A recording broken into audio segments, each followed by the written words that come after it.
কয়েকদিন থেকেই গুড়া মাছ খেতে অনেক ইচ্ছা করতেছিল, কিন্তু আমাদের বাজার করা হয়ে গেছে। আম্মু ইদানিং বাজারে যাচ্ছে না, কারণ বাসায় অনেক মাছ জমা আছে, সামনে কুরবানি, তাই আর মাছ আনা হচ্ছিল না।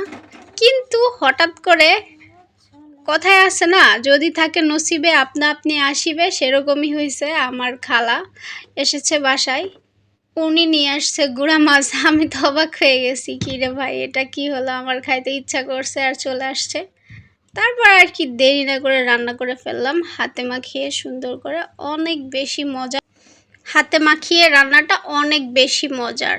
এখানে সামান্যই মশলা দিয়েছি, শুধু পেঁয়াজ, 2টা রসুনের কোয়া কুচি, মরিচ, তেল, সামান্য একটু মরিচের গুঁড়া আর জিরার গুঁড়া, বাস এইটুকুই। আমি সমস্ত মশলা দিয়ে খুব ভালো করে হাত দিয়ে মেখে নিয়েছি।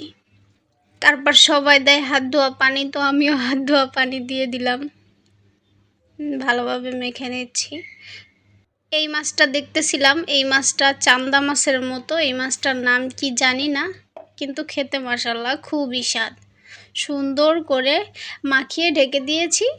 ঢেকে কিছুক্ষণ আস্তে আস্তে নাড়ানাড়ি না করলে ভেঙে যাওয়ার সম্ভাবনা অনেক বেশি, তাই খুব সাবধানতার সাথে নাড়তেছিলাম। কারণ আমার বাসার লোক বলে আমি নাকি একটু বেশি নাড়ানাড়ি করি তরকারি রান্না করতে গেলে। তারপর যখন মাখা মাখা হয়ে গেছে, তখন আর খুন্তি লাগাইনি, 2 পাশে ধরে কড়াইয়ের ঢেকে দিয়েছি।